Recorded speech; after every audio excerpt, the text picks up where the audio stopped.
Buenas tardes, o como dicen acá, buenas noches a todos, porque después, no sé, de las 5 de la tarde es buenas noches y hay un solazo increíble.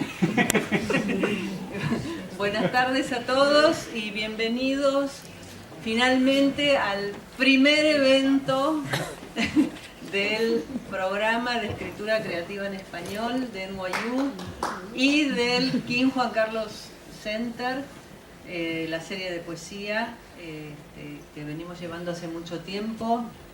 Digo el primer evento porque hasta este momento se suspendieron 2 eventos a último minuto, entonces solamente hemos podido empezar a mitad del semestre y es un gran placer que lo hagamos con 2 personalidades muy importantes. Estoy siendo irónica, pero 2 personas muy talentosas.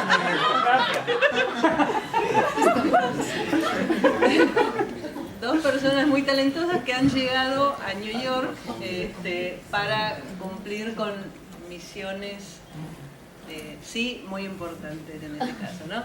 Tenemos hoy a Kirmen Uribe, poeta y narrador vasco, que se ha ganado la beca Cullman de la Public Library para estar por un año escribiendo una novela y vamos a conversar con él. Marisa, ahora, yo tengo apellido vasco, Semborain, pero este apellido no me va a salir. Es hasta más que el tuyo. ¿Cómo? Belaustegui-Goitia. Belaustegui-Goitia, Marisa Belaustegui-Goitia, que es la Chair Andrés Bello de la universidad y que ha venido también aquí por un semestre para trabajar en obra de arte, ¿no? Obra de arte, prisión, ¿no? Varios temas, y ha presentado aquí en el King Juan Carlos una película maravillosa. Bueno, yo soy Lila Semborain, directora de la serie de poesía del King Juan Carlos Center hace muchos años y profesora en la maestría de escritura creativa en español.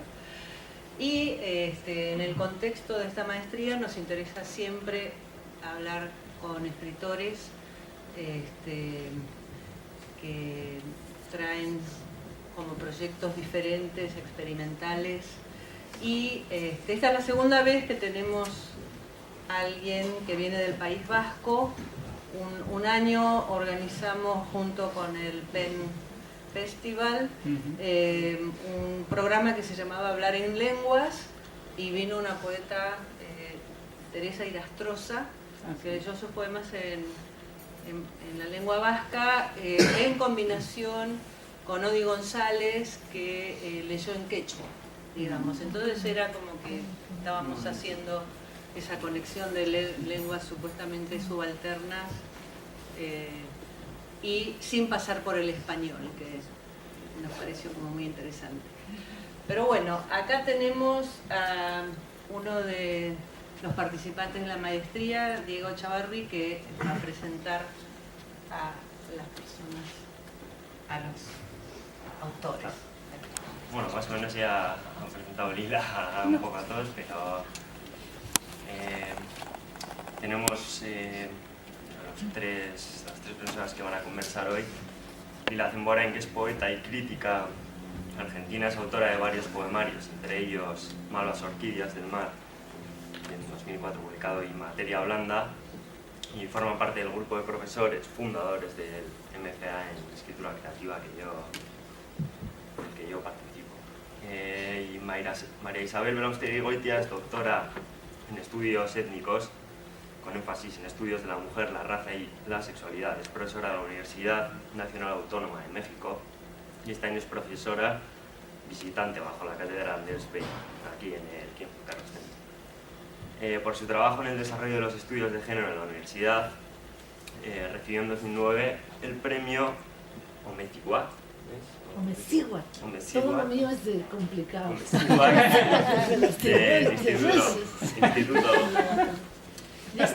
Instituto Nacional de las Mujeres. Y bueno, Kirmen Uribe nació en Ondarroa en 1970 Es poeta, escritor de narrativa y literatura infantil también. Kirmen publicó en 2001 el libro de poesía Bitartean el Eskutik, que ganó el premio de la crítica en euskera en 2002, y ha publicado 3 novelas, Bilbao, New York, Bilbao, en 2008, y que ganó con esta novela el Premio Nacional de Literatura, y Lo que mueve el mundo en 2012, y su última novela, El Carrequín Snatcheko Ordua, o La hora de despertarnos juntos en castellano, en 2016. Y en la actualidad, como ha dicho Lila, está escribiendo en Nueva York su próxima novela, que creo que trata de... No, ya no sale del País Vasco, ¿no? Me parece. Bueno. Ya les contaré. Nunca se sabe. Y bueno, yo quería hacer una breve introducción, que es el 14 de mayo de 1901, en Orio, se avistó y se dio caza a la última ballena del País Vasco. El cantautor Benito Lertxundi cuenta la historia de esta última gesta ballenera en la canción titulada Baliaren Bertsoak, con los versos de la ballena. Orio queda a pocos kilómetros de Ondarroa, y ahí nació Kirmen Uribe en 1970.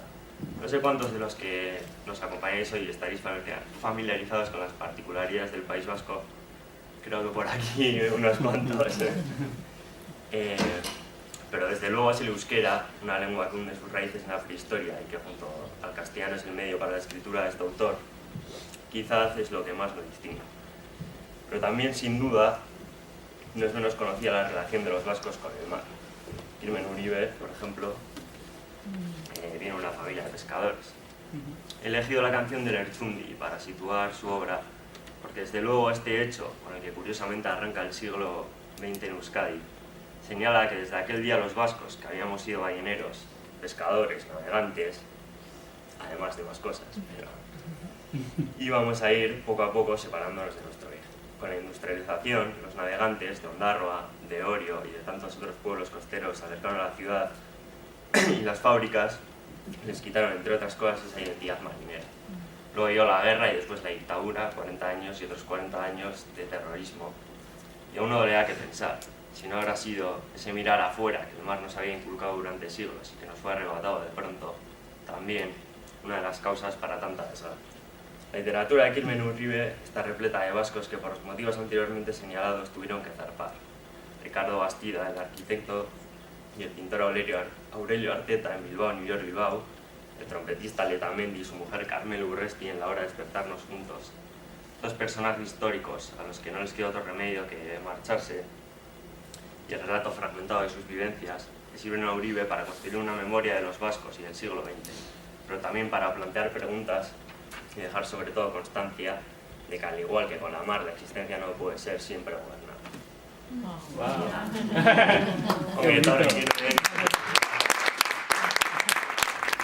Me parece muy buena manera de empezar esta conversación con Kirmen a partir de este video poema que trae a colación como muchos de las, o sintetiza de alguna manera muchas de las cuestiones que vos estás escribiendo, ¿no? Que es el pasado en un pueblo, las leyendas que conforman, digamos, la mentalidad de ese pueblo, pero que también están expandidas en el mundo, la vida familiar, la literatura infantil, digamos, porque acá es como que se une, o sea, de qué manera las leyendas y las historias infantiles pueden generar la imaginación de lo que después va a ser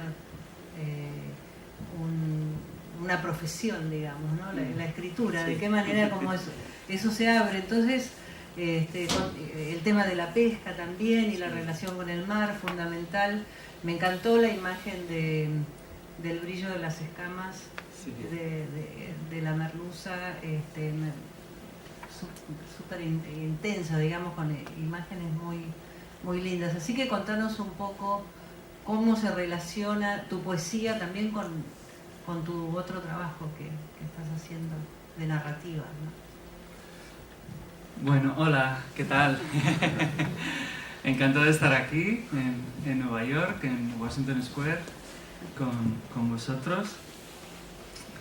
Sabéis que Washington Square hubo como una especie de revolución estuvieron por aquí Marcel Duchamp y otros locos y se subieron al arco de Washington Square y proclamaron la República Libre de la Plaza, ¿no? No se os ocurra hacer lo mismo, por si acaso. Pero bueno, al hilo de tu pregunta, Lila, bueno, encantado de poder conversar con vosotras aquí y hablar un poco de literatura, de sociedad también y de culturas. Pues bueno, yo creo que, bueno, la verdad es que en este videopoema, el videopoema lo hizo John Garaño, que cuando hizo esto no era nada conocido, pero que luego hizo la película Loreac y luego hizo la película Andía, que fue la que ganó 10 Goyas, no este año, sino el año anterior, ¿no? Entonces es una de las películas más importantes de la filmografía vasca, ¿no? Y John, como yo, ¿no? Yo era poeta y él solamente hacía cortos, pues hicimos juntos esto, ¿no? Porque siempre tiene una tendencia un poco a trabajar con músicos, a trabajar con cineastas. Y en el corto pues se ve lo que soy yo, ¿no? La base de mi, digamos, de mi estética, porque primero, bueno, aparece Ondarroa, que es mi pueblo, es un pueblo, yo soy un poco como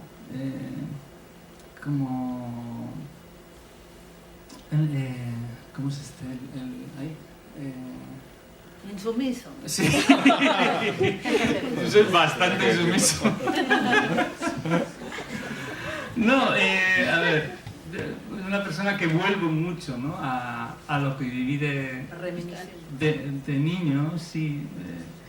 Como estos cuadros de Chagall, ¿no? Chagall parece que siempre vuelve a su pueblo, ¿no? en sus cuadros.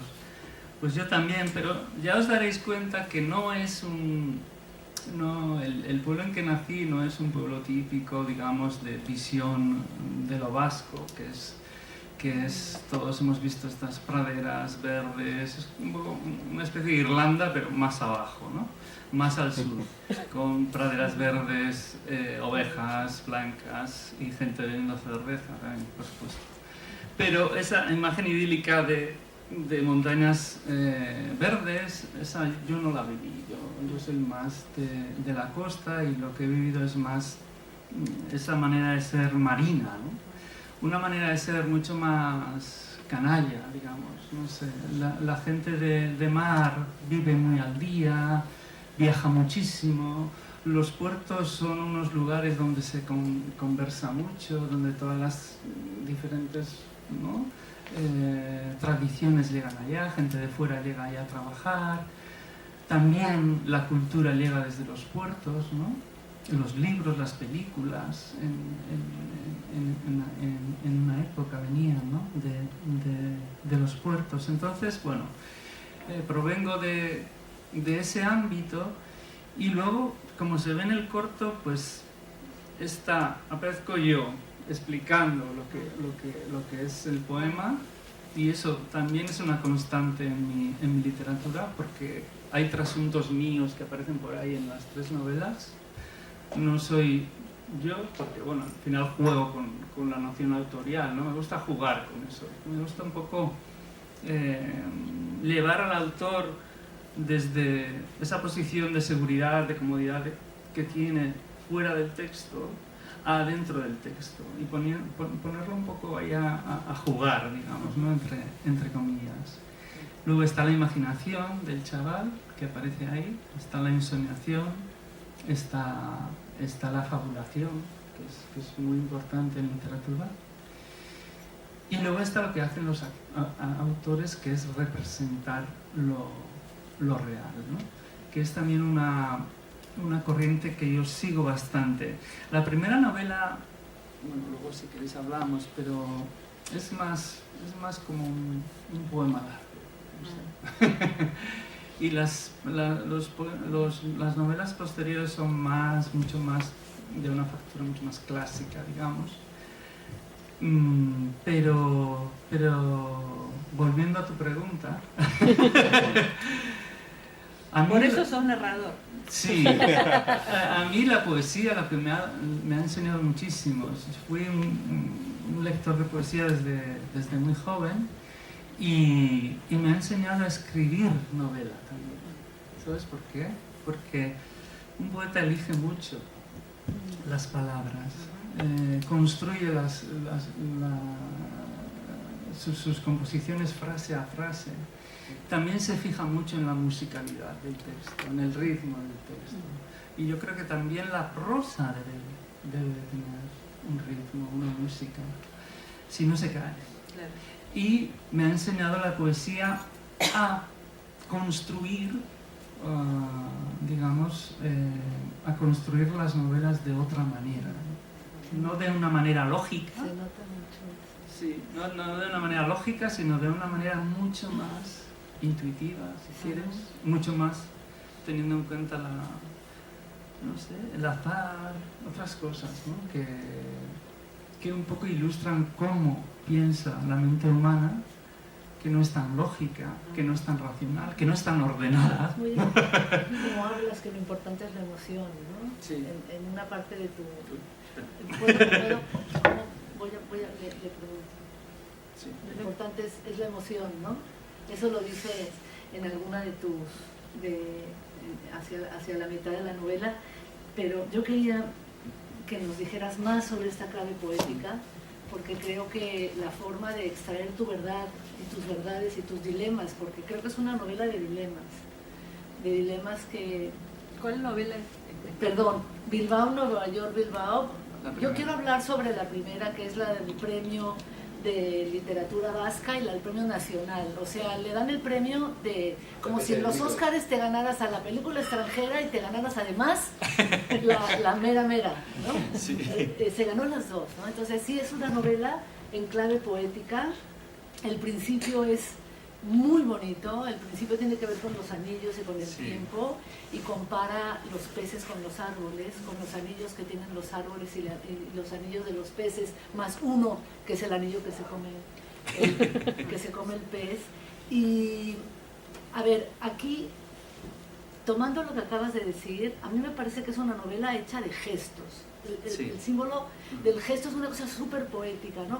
El gesto de Maite Maite, que es las manos, el gesto del abuelo, así inicia la novela. El abuelo le dicen que va a morir, va con la nuera, que no es Nerea, ¿verdad? Ponete el micrófono porque así... Va con la nuera. Y cuando salen del hospital, que están deshechos, en un silencio tremendo, Nerea se llama, sí es Nerea, ¿verdad? Nerea le dice, vamos a casa, y él le dice, no, vámonos a Bilbao. Y la lleva al museo, y lo que quiere hacer, que creo que es un gesto tuyo, es elevar toda esa cosa pastosa y lodosa y difícil que nos pasa al estatuto de belleza. Y creo que cada gesto que puntúas, toda la novela está hecha de gestos, los apunté, los tengo todos. Bueno, no todos, pero empieza el gesto del abuelo, luego el gesto de las manos, luego el gesto de las niñas, la hija del senegalés, que es una niña negra, jugando con una niña vasca, están jugando a cazar mariposas hacia el final de la novela, están hablando en euskera y hay un sujeto que filma. En realidad, el gesto es eso, es una metonina, es una pequeñez, es una nada, es un detalle. ¿Cómo haces una novela? A punta de gestos y de fragmentos. Hay otro gesto que es un tío, como dicen en España, un tío, pero creo que está bien un tío de alguien, ¿no? Bueno, este tío hace los muebles que da de los restos de los barcos. Entonces, muchas cosas, muchos gestos. Bilbao en el aire, es un avión, él vuela de Bilbao a Nueva York. Entonces, él es de mar, pero lo que cuenta está en el aire. Entonces, esa es una primera cosa que lo cuentas, que tú dices que te metes, pero como que no te quieres meter, porque el gesto tuyo también es no entrar, y sí entrar, y no entrar, y sí entrar. Y para eso pones a Bellini, los pintores, que entre que no firman y firman, ¿no? Esos cuadros donde la firma del autor está soslayada, está con un papelito que se vuela y se ve en la esquina. Entonces, varias preguntas. Uno, ¿cómo se hace una novela de gestos? ¿Qué es un gesto para ti? Y la significación también de la poesía para narrar, ¿no? Yo creo que las novelas, por lo menos que a mí más me gustan, y estaremos de acuerdo, son las novelas que tienen esa arquitectura poética. Y tú decías hace rato, cuando estábamos conversando ahí, que no era realista. Y yo no veo cómo vas a contar la realidad de mejor manera, cómo la realidad va a emerger de forma tan absolutamente punzante si no es a través de una ficción. Y la ficción que narras es hermosa porque empieza con la muerte del abuelo y acaba con la vida de un hijo de 13 años. Entonces, a ver, las preguntas. Sí. La construcción a partir de gestos. Sí. Tu desarrollo, como la economía de tu autoría, tu desarrollo como autor, tú dices que te metes, pero yo te veo entremetiéndote y saliendo. ¿Cómo narras? ¿3 generaciones? Vamos, estás y no estás. ¿Cómo te metes? ¿Cómo entras y sales de la novela? Y la otra, estos gestos que tienen que ver con resolver. Los gestos resuelven, ¿verdad? Los gestos resuelven afectivamente sí. un problema, ¿verdad? Y una cosa que me interesa muchísimo es cómo resuelves los rojos y los azules, los franquistas y los republicanos. Sí. En la historia de tu familia tú lo veo, tienes una afiliación, vamos, republicana, ¿no? Sí. Y tienes un abuelo, Liborio, que era el lindísimo, el que cuenta y todo. Liborio es azul, con la pena, es franquista, sí. ¿no? Y eso nos da también esta constitución de dilema, ¿no? Y el abuelo se la pasa narrando y creando esta figura del gesto durante toda la novela y Kidman resolviendo narrativamente esta riqueza. El video también es un gesto y es una elevación de lo terreno al nivel de la belleza. Entonces, estaría por ahí. Estaría bueno sí. que me interesa mucho la pregunta que le haces de cómo construye una novela a partir de los gestos, ¿no? Sería como... Y luego hacer un énfasis en la República. En la parte de... Las guerras y las guerras. Vale, bien. Son muchas cosas. Bueno, me gusta mucho tu lectura. No, es una novela en la que hecha con lo mínimo. Es decir, que la novela en sí se cuenta cómo va el escritor a Nueva York, que está pensando en la novela que está escribiendo, se está imaginando todo, porque realmente no ocurre. Lo que se cuenta es lo que él está pensando, lo que le pasa por la cabeza. No se cuenta realmente lo que ocurre, ¿no? O lo que puede ocurrir. Pero quería escribir una novela con lo mínimo, con 3, 4 trazos, resolver un personaje, con 3, 4 trazos, resolver otro personaje, la relación que tienen, cómo son aquellos personajes, con lo mínimo. Es una novela bastante japonesa en ese sentido, de que la sencillez era lo que buscaba, ¿no? No buscaba construir escenas, no buscaba meterme demasiado en la psicología de los personajes, ¿no? No buscaba eso. ¿Por qué? Porque ya se ha hecho y se ha hecho muy bien. Yo quería escribir la novela de otra manera, ¿no? De otra manera. Venías de la poesía, digamos, sí. Venías de la poesía y te es mi primera novela, es mi primera Eso se novela. nota muchísimo. Pero cuando la estaba escribiendo me daba cuenta que no hacía falta más. Decía, son fragmentos así, son como, yo creo que cuando estaba escribiendo les llamaba nanonarraciones, ¿no? Las nanonarraciones que completan los capítulos son muy cortitas, que podrían funcionar muy bien por internet, ¿no? Tú puedes coger el libro, leer cualquier fragmento y el fragmento funciona autónomamente. ¿Vos los escribiste como fragmentos autónomos o los fuiste armando? No, lo fui armando. Lo fui armando, sí. Lo fui armando de una manera un poco matemática, pero bueno, de eso ya podemos hablar otro día, que tiene una construcción bastante matemática.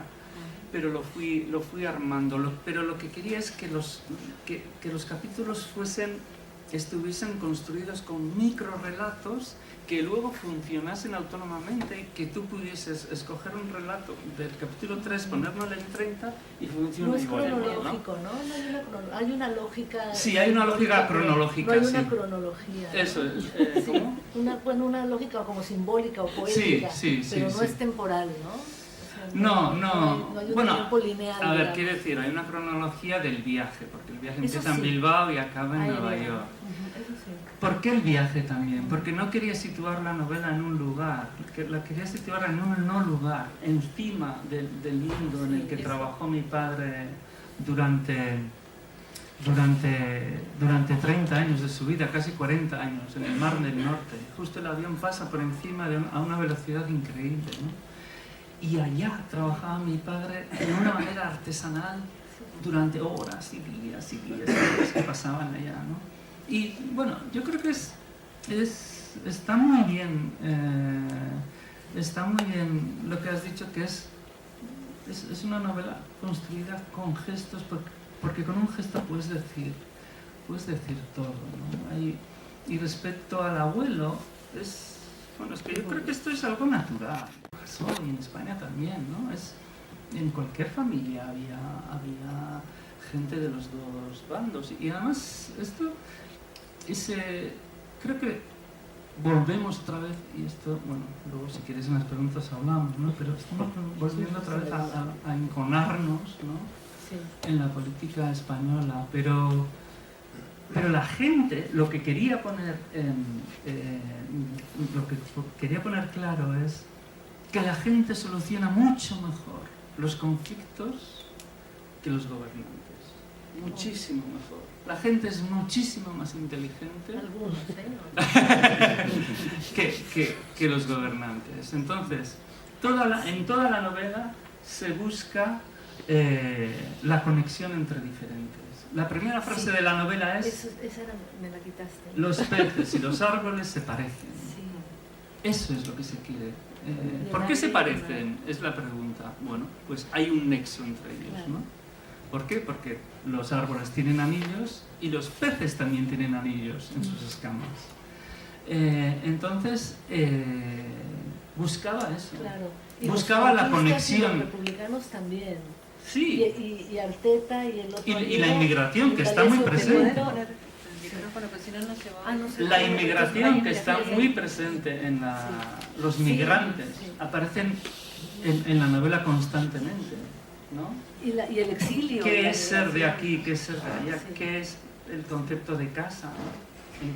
¿En qué consiste realmente? La guerra sí aparece y bueno, y quería poner entredicho eso, ¿no? Que es este abuelo que al principio de la novela es como maravilloso, cuenta historias, hace hogueras de San Juan con los niños. Es como el hombre que todos quieren en el pueblo, ¿no? Todos los niños lo aman. Pero luego cuando sale la guerra, pues él se va al bando.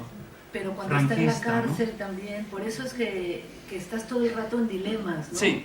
Y los dilemas son los gestos los que Sí. salvan, o sea, la poesía es la que te saca el dilema, Sí. porque al abuelo está en la cárcel y hay un bombardeo de los nacionales en Bilbao y entonces entran a matar a todos los presos nacionales y el abuelo se fuga, pero carga a un herido, o sea, para cada acción hay una contracción, o sea, no puedes acabar de pensar en alguien y definirlo cuando viene una embestida como metonímica, gestual, poética, para desplazar esa definición a otra cosa. Es como una novela de la otra cosa, Sí. de no entenderlo todo y entender algo diferente. Sí. No vas a avanzar nada. ¿Qué puedes avanzar si los peces y los árboles se parecen? ¿No? Y se parecen a partir de los anillos, que realmente cuando lo cortan el pez sí le ves los anillos. Y cortas el árbol y le ves los anillos y dices, hombre, sí. Y los franquistas con los republicanos. Sí. Y la niña senegalesa, negra, con la niña blanca y las dos hablan en euskera. Entonces, es un proyecto de colectivo y te quería preguntar esto. Sí. Bilbao, bueno, el País Vasco estaba muy dividido y había muchísima violencia. Y tú también estás aquí. Este es un libro no hablado, no se habla de la violencia. Por ahí tienes un evento de ETA, alguna explosión, Sí. y está la guerra también civil, y hay otras guerras. Pero yo creo que también puede entrar en la saga de las novelas que están queriendo pasar más allá de esos 30, 40 años que fueron tan duros, ¿no? Hacia el final de la novela, la República y el franquismo está punteando y con gestos se resuelve, pero ¿cómo ves este nuevo País Vasco? ¿Cómo presenta la novela esa guerra de tantos años? Sí, bueno, hablo más de lo que pasó en el País Vasco durante los últimos 100 años en la tercera novela. Allá se habla de una manera más, es la vida real de una mujer la que se cuenta, ¿no? ¿La tercera? La tercera, sí, pero de una mujer que se exilió, bueno, es una historia increíble. Una mujer, Carmelo Urresti, que era enfermera en los años 30 en el Hospital de Basurto de Bilbao, se exilia a Francia, ahí conoce a otro exiliado, Txomin Letamendi, que era de la orquesta, tocaba en la Orquesta Sinfónica de Bilbao, había tocado con Ravel, se enamoran, luego llegan los nazis a París, tienen que exiliarse a Latinoamérica, a Venezuela más concretamente. Cuando están en Venezuela, bueno, parece que son felices un poquito. Viene el presidente Aguirre, el presidente Orazco Aguirre, y les pide que se metan en los servicios secretos vascos que estaban bajo mando de los Estados Unidos. Eran como una especie de sucursal de la antigua CIA, que se llamaba OSS y la FBI, ¿no? Y bueno, y luego a él lo matan, pierden, la Segunda Guerra Mundial se gana, pero Franco sigue sin herir. Ella tiene que volver ya hacia un exilio, digamos, mucho más, por un exilio mucho más económico a Caracas, y bueno, la novela llega hasta el año, bueno, hasta ahora, casi, ¿no? Pero en esta novela no quería hablar de se nota, pero por eso quiero... No quería hablar, ¿por qué? Porque si no se comería toda la novela. Sí. Pero lo mencionas al final, ya hay una explosión, ya hay una policía que entra a tu casa y busca, y tu madre, o es la del abuelo, es la tuya, ¿no? Sí, bueno, la del autor. Sí, la del autor, la de Kirmen. Busca, sí. Y hay un detalle, otro gesto de la hermana que habla en euskera y la policía sí, eso es bueno. Y lo que le está diciendo a la madre es tranquila, que lo que van a leer en euskera son canciones. Entonces la madre deja de hacer algo que la iba a comprometer, o sea que la salva en la euskera. Pero hay un bombazo y a mí me gustó mucho porque pienso que también es una resolución de ciertos dilemas que tienen que ver con la separación, con los bandos, con los que están apoyando de alguna manera cosas que tenían que ver con esa figura de la ETA que en su momento tuvo sentido y luego para muchos ya no lo tuvo, con los franquistas y los estos, con el aire y el esto, con los peces. O sea, es una novela como de poética, de una suerte de reconciliación, pero la palabra reconciliación me parece, no me gusta, me gusta más como una resolución poético. Sí, la búsqueda del entendimiento, ¿no? De entender, de comprender al otro. Buscar entender. Creo que buscar comprender al otro. Sí. Yo creo que la novela es comprender al otro que viene a trabajar desde fuera, al otro que no piensa como tú, al otro que es, digamos, de otro género distinto. Hay muchos otros en la novela y siempre trato de comprender al otro. La novela trata de la complejidad vasca. Lo vasco no es ETA. Claro. No es ETA. Claro que no. Lo vasco es los pescadores que se iban ahí se habla mucho de la lengua vasca también, además de del sentido que tiene la lengua para un vasco. Que decía mi padre, porque dices que eso no es... Mi padre decía super vasco, que había un nervio en el País Vasco y que también había odio, y así lo decía, había odio, y se echaba para adelante. Y me parece que yo, vamos, lo resuelves muy bien. Gracias. Hay mucha, hubo unos 40 años muy complicados que apenas acaban de salir hace unos años de eso. Sí.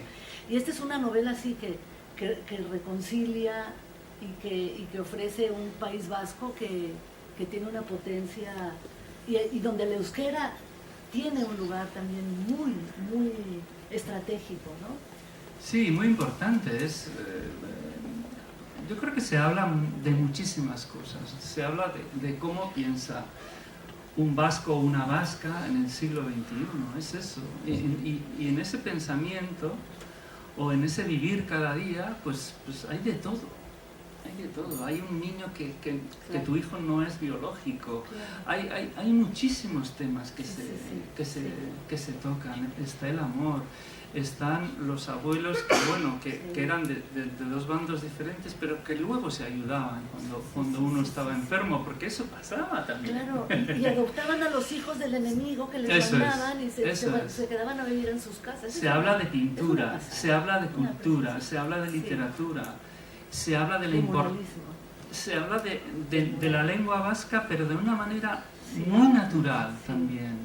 No de una manera arrojadiza, no de una manera ideológica, ¿no? Con una misión de convencer. Incluso hay una visión irónica del euskera, ¿no? Porque se cuentan muchas historias, pues esta historia de que es muy bonita, ¿no? Que los vascos creíamos que veníamos de la Torre de Babel. Sí.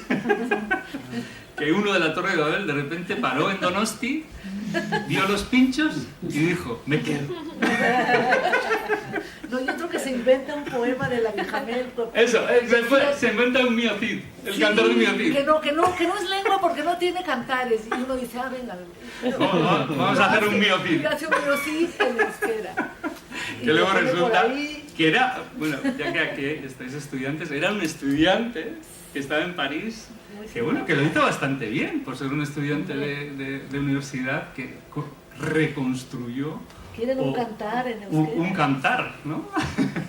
Que fue dado como verdadero durante muchísimo tiempo. Lo daban como bueno. Oye, y para pasar a la otra novela, tú estás diciendo que quieres comprender al otro, y me parece el proyecto de entendimiento de la complejidad de los seres humanos y de los dilemas afectivos, emocionales del ser humano, me parece insondable y que lo resuelves muy bien. Esto de comprender al otro te ha llevado hasta escribir como mujer, hasta ponerte en un personaje de mujer. ¿Y qué nos puedes preguntar de...? A ver.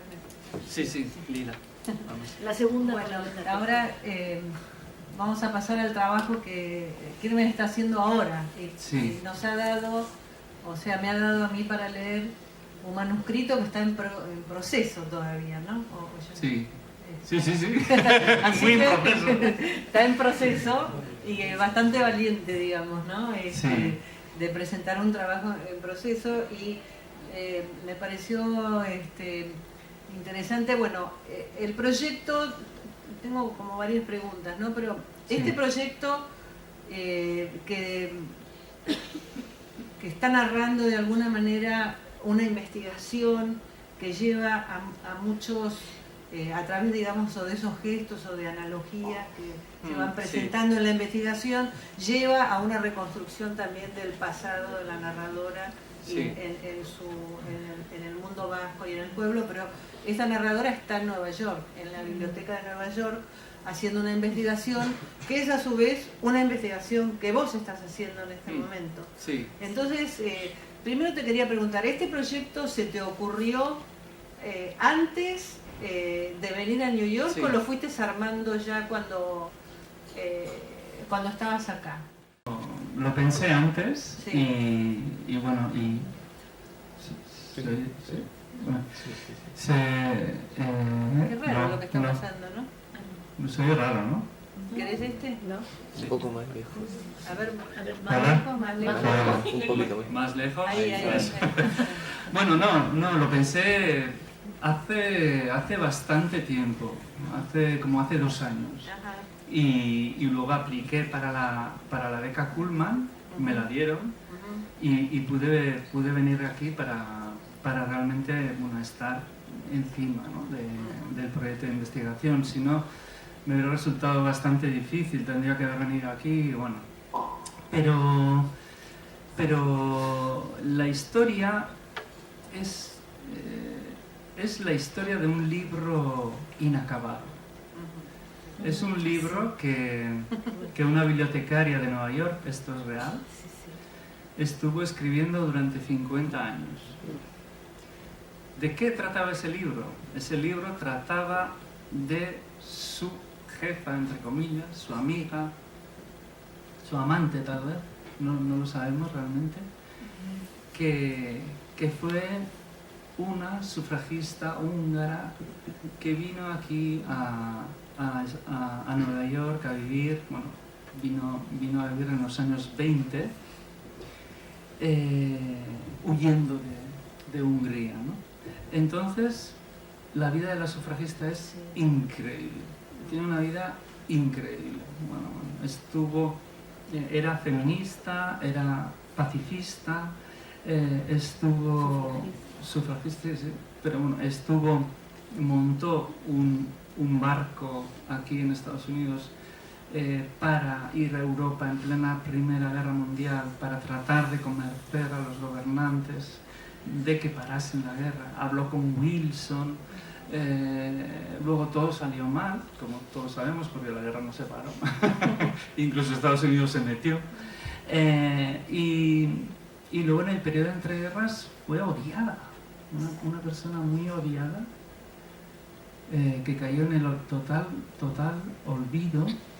Y es increíble porque al final de su vida ya fue nominada al Premio Nobel y nunca se lo dieron, ¿no?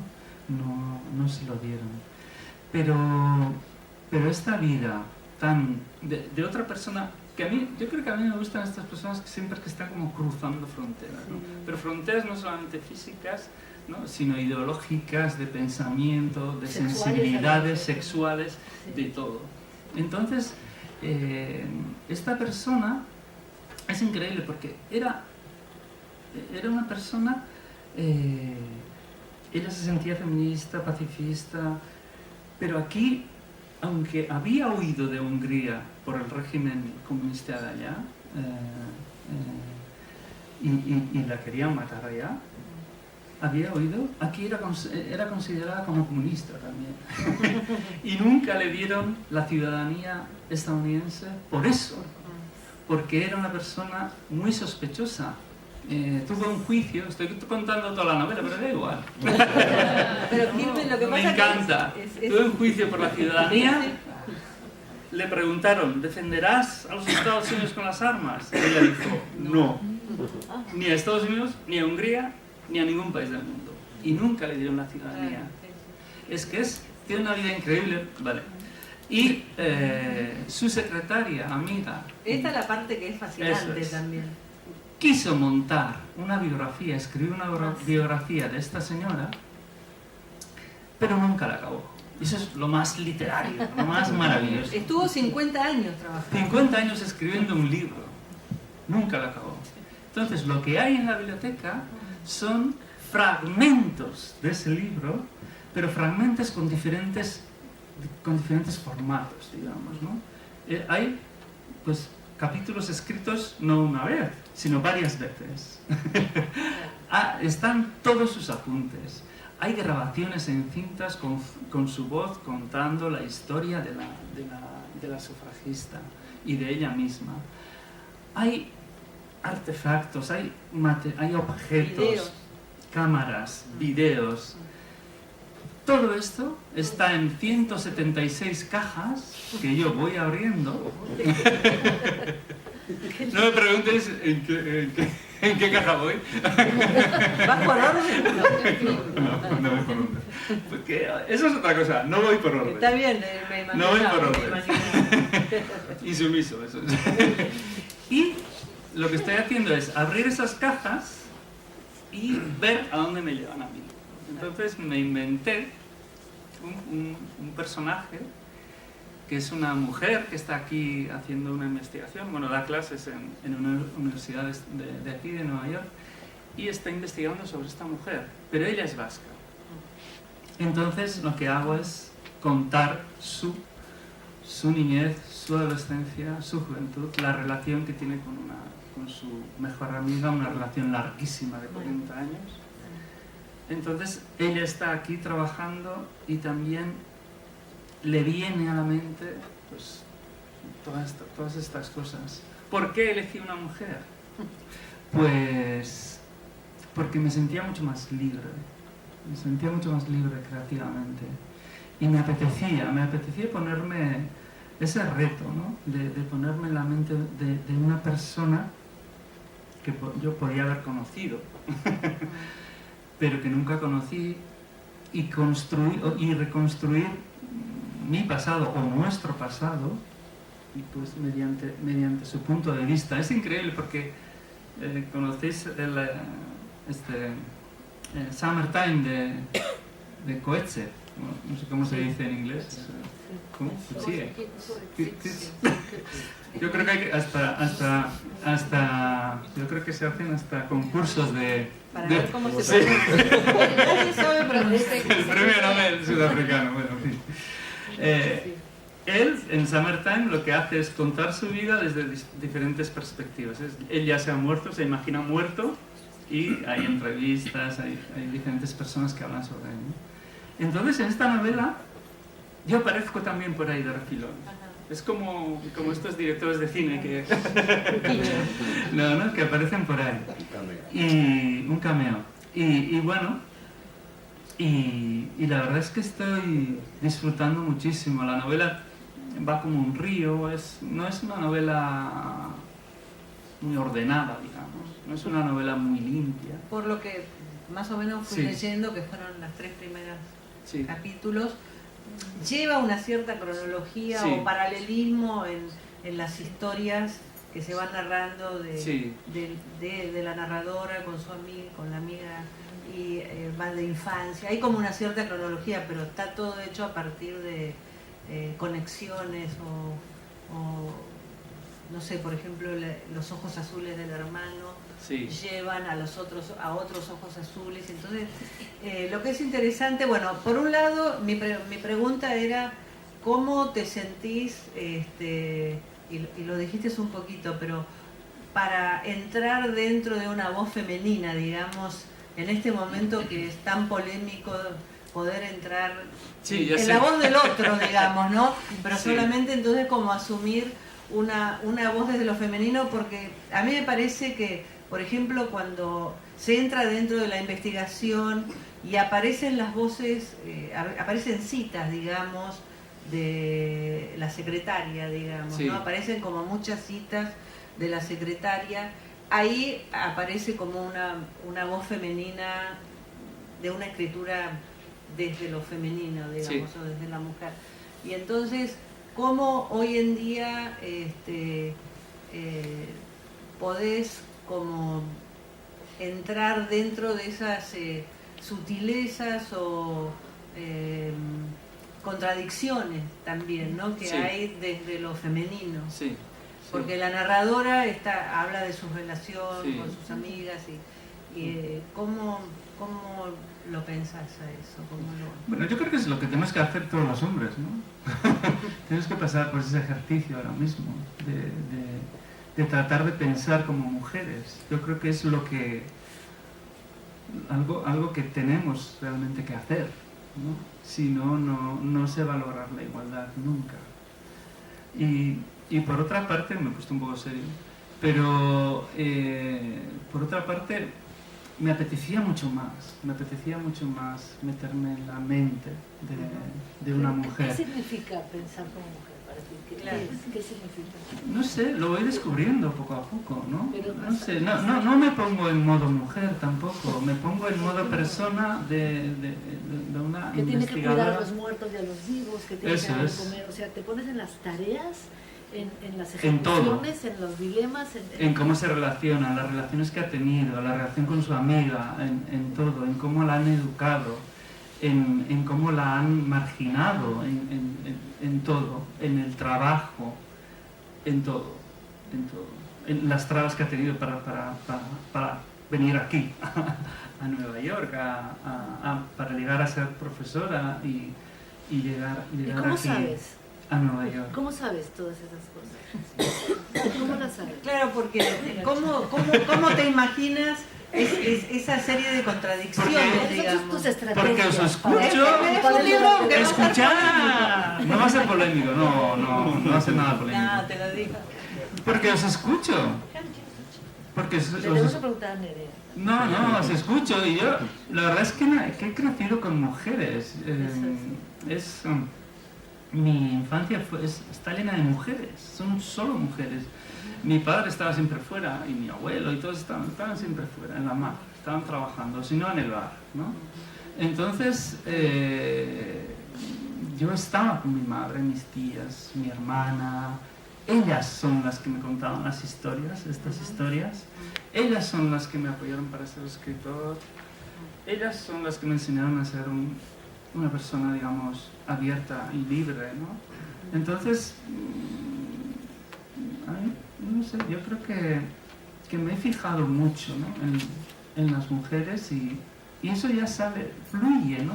No me parece que en la novela haya imposturas, sino que yo creo que fluye. Bueno, ya lo veremos cuando se publique, pero ha sido una acción totalmente natural. Era lo que me apetecía. Yo es que... Es como que se repite, digamos, como...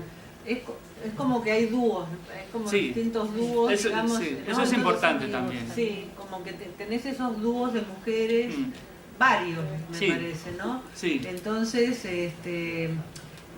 Son la secretaria y la sufragista Rosica, y luego están las dos amigas. Pero en la otra novela también están Arteta y el arquitecto, es de Indalecio Prieto y el muralista, como que más de pares también. Sí. Bueno, esto lo de pares, como, bueno, es un no, el doble, ¿no? La figura del doble aparece en la literatura, ya, yo creo que desde Gilgamesh, ¿no? Aparece esto. Pero sí, juego mucho con imaginarme cómo eran estas dos mujeres en los años 20, 30, 40 y cómo son estas dos amigas ahora. No sé, yo sé, pero... A ver si la leéis, no sé. No, para pasarle, porque me parece muy interesante también cómo funciona en la novela la cuestión de las cajas. Creo que eso te funcionó como un dispositivo también para organizar, ¿no? Para organizar todo el material y las cajas. Y entonces, bueno, además de la posición femenina, se está viendo la cuestión de la memoria y el documento, ¿no? La memoria, el documento. Y en relación también, me parece que no sé si va a aparecer después, pero al olvido y al Alzheimer. También ¿no? que me parece muy interesante cómo están funcionando el tema de las cajas. No sé si querés como desarrollar un poco eso también, porque como la caja...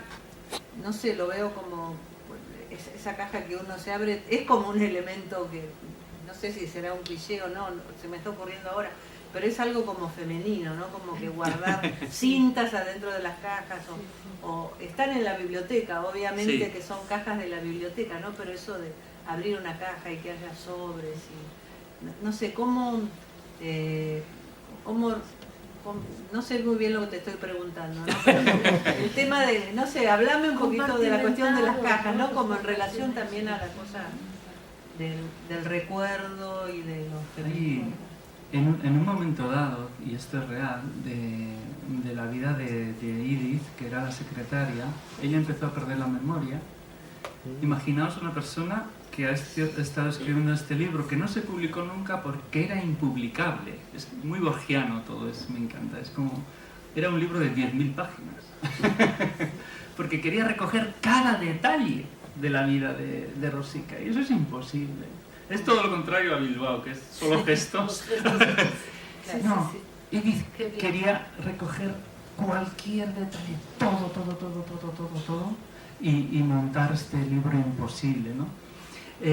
Y luego, esta mujer con tanta memoria, realmente, en un momento dado, empieza a perderla. Y lo que hace es, esto es curiosísimo, cuando empezó a perder la memoria, ¿sabéis lo que hizo? Empezó a sacar fotos. A sacar fotos. Sí. Empezó a sacar fotos de sus amigas, de su despacho, de los libros. Hay fotos que ella hacía, ella vivía cerca de Central Park, unas fotos de unos niños jugando. Me encanta esa foto. Sí, eso lo pones ahí en... Es precioso eso. Entonces, cuando ella estaba perdiendo la memoria, optó por el objeto. Sí.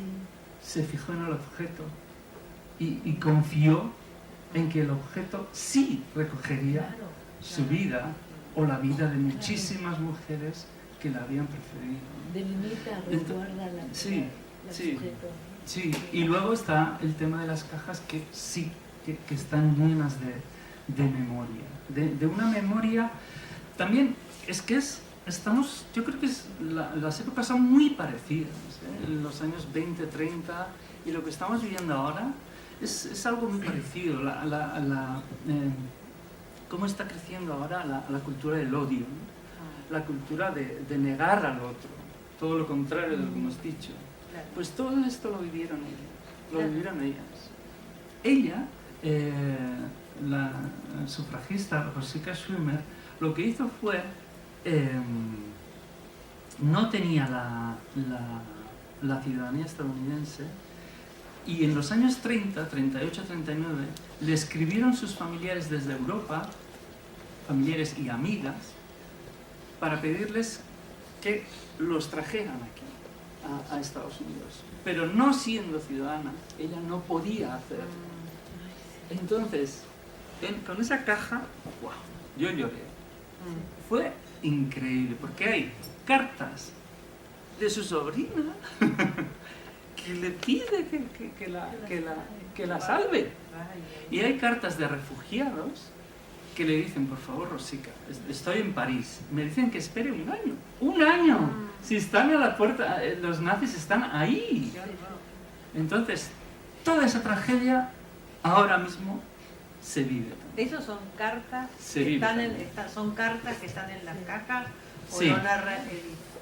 No, son cartas que están en las cajas. Okay.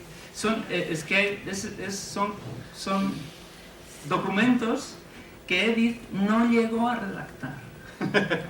Es que eso también es bonito, porque tenemos, el libro de Edith tiene como diferentes formas, ¿no? Está escrito, hay esquemas y están lo que ella iba a utilizar para escribir el libro. Sí, que es fascinante. Es fascinante, sí. Literariamente es increíble. Escúchame, ¿y cuántos años te va a llevar este libro? 50. Oye, espera, una cosa. ¿No has encontrado nada de índole sexual? Porque no hay nada de sexualidad. ¿Y cómo te vas a meter esa piel? Sí, tiene que haber sexo. Sí, yo creo que sí. ¿Y a ver? Tiene que haber. Porque y tengo que encontrar algo, quiero encontrar algo. Quiero pruebas. De que eran amantes. Sí, por favor. No, pero... Sí, no aparecen. Hay una mujer que me está ayudando mucho en la investigación. Mary Ann. No, una mujer de la familia Joy y Robin Joy. Y ella está convencida de que sí, de que había algo. Bueno, por eso, pero... ¿cuántos años viviendo con la secretaria, digamos? ¿No? Sí, bueno, estuvo como 20 Bueno, daría años. pena, si no, daría mucha pena que una mujer con tanta vida no tuviera una vida sexual también. Hombre, no pena, yo creo que sí. Bueno, no sé si por ahí no conviene pasar un poco a yo creo que sí. preguntas ahora. A ver si... Hola. dijiste que lo podíamos dejar para otro día, pero quisiera saber hoy. ¿Cuál otro? ¿Cómo funcionaba ese procedimiento matemático con el que estabas diciendo que organizaste las micronarraciones de la primera novela? Sí, es toda una especie de sudoku, más o menos. Es un sudoku. Un sudoku mal hecho, digamos. Porque cuando se hacía, son como columnas y con números, a ver, son 3 generaciones, ¿no? Cada generación tiene una columna. Entonces voy combinando episodios de las vidas de las 3 generaciones, pero de una manera no lineal, ¿no? Entonces es como un juego matemático. No sé, sí. Buenas noches. Sé que estás ahorita muy ocupado con las cajas, pero quería saber si eventualmente el tema de los vascos en Sudamérica es algo que te gustaría explorar a profundidad a mediano plazo. Sí, claro. Sí. Yo tengo en mente varias novelas que tal vez nunca escribiré. Eso es lo que nos pasa a los escritores, ¿no? Que bueno, tenemos ideas de novela y luego no hay tiempo para hacerlas, ¿no? Pero sí quisiera escribir sobre sobre vascos que hay de diferentes ámbitos geográficos, ¿no? Y incluso hacer como una red, no sé cómo, si matemática o no, ya veremos, de personajes, ¿no? que han vivido en diferentes épocas y en diferentes lugares. Bueno, tengo en mente una novela de este estilo y muchos de ellos estarán en Latinoamérica, porque, no sé, yo creo que hasta hace, una generación, solamente una, Latinoamérica estaba muy presente en nuestras vidas. Era muy normal venir a América a trabajar. Pero ya desde el siglo, ¿no? 16. Entonces, mi familia fue a la Argentina a fines del siglo XVII. Pero había comunicación entre la familia de allá y la familia de aquí, ¿no? Siempre ha habido muchísima comunicación, incluso se enviaban cosas, se enviaban dinero, se enviaban cartas. Y el País Vasco era un lugar pobre, que la gente debía de emigrar para trabajar, y eso se nos ha olvidado. Pero también me gustaría hablar de los vascos de Asia también, que muchísima gente se fue a Asia, a Filipinas, a Japón, a China, y de África. Entonces, es una memoria que hemos perdido casi, ¿no? Que ahora mismo yo creo que la gente joven allá se ve como que todo esto ha pasado y no. Pero en la generación de mis padres todavía había migración hacia Estados Unidos. Él tenía amigos que emigraron a Estados Unidos o anteriormente a Latinoamérica. Yo tengo familiares en México, Argentina, etc. Sí. Es un tema que me interesa mucho. Y también me interesa la literatura, la política, muchas cosas de Latinoamérica. ¿Sí? Hola, buenas noches. Gracias por venir. Gracias. Compartir con nosotros. Para tu primera novela habías comentado que tu proceso de escritura era mucho más acercado a la poesía, trazos poéticos, bastante sugerentes, y ahora estás entrando en un proceso archivístico bien intenso, ¿no? Sí. Que se puede prestar para aparte de la abundancia de detalles, la sobredeterminación, la historia. ¿Cómo ha cambiado tu proceso de creación para este proyecto narrativo? Sí. ¿Lo ves como una progresión lógica en tu obra o más bien explorando otro tipo de registro escritural? No, yo voy siempre buscando, voy explorando cosas nuevas. La novela anterior era una novela muy documentada. Incluso yo creo que yo creo que me pasé de frenada en eso, ¿no? Es una novela documental, ¿no? Está de moda ahora, muy de moda, digamos, ¿no? Pero sobre todo en Europa se hacen muchas novelas así, pero yo también, no sé, siempre pretendo buscar otras cosas. Cuando veo una cosa me aburro, ¿no? Y soy insumiso y niño un poco. Y siempre quiero aprender, ¿no? Y siempre quiero escribir una novela diferente. Entonces, en esta novela, aunque me he basado mucho en las cajas, en la documentación, en datos, al final, ¿no? Aparecerán estos datos, pero no la voy a narrar de una manera, digamos, en el que los documentos aparezcan pues tal cual, ¿no? De manera casi física en la novela, ¿no? Reproducir exactamente las cartas, reproducir exactamente lo que ella escribía, sino que por eso opté por construir un personaje de ficción, y todo esto será lo que ella nos está contando según está viviendo esta experiencia, ¿no? Pero es la manera de contar suya, es una manera totalmente, no es una manera, quiero decir que ella no está escribiendo un informe, sino que leer abrir esas cajas, leer esas cartas, leer esos fragmentos de la biografía, crean en ella algo, crean en su mente algo, y eso es lo que a mí me interesaba, ¿no? Esa creación que surge desde lo físico, desde lo documental, no trasladar lo documental a la novela sin más y contar la vida de estas dos señoras, no, quería ir un poco más allá. ¿Qué es lo que surge en la mente de esta investigadora cuando lee eso? ¿Qué surge? Es casi como un diario, te diría, sí. ¿no? Como si fuera como un diario de lo que va haciendo y todo lo que le va evocando, digamos, ¿no? Sí, sin ese formato de diario, por supuesto. Eso es. Entonces quiero ir un poco más allá. Y además hay otra cosa que se me ha olvidado, que es muy interesante para vosotros, yo creo, que es que ya sabes que las biografías son ficción. Uno cuando escribe una biografía, sí, se basa en sí, se basa en hechos reales, etcétera, pero va seleccionando lo que cuenta realmente.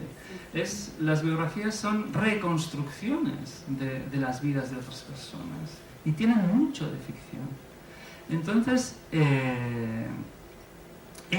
la imagen que nos da de Rosica es una imagen muy positiva, una persona muy positiva. Y yo me decía, pero aquí tiene que haber algo, ¿no? Tiene que haber algo oscuro, algo, otra cosa, otro lado de estas personas, ¿no? Y ella no lo cuenta. Pero lo que sí se va a contar, ese lado oscuro, ese reverso de la protagonista va a aparecer en la ficción que yo estoy creando. Entonces, la biografía será ficción, porque todas las son, y la ficción contará la verdad. Claro. Es como un yin-yang, ¿no?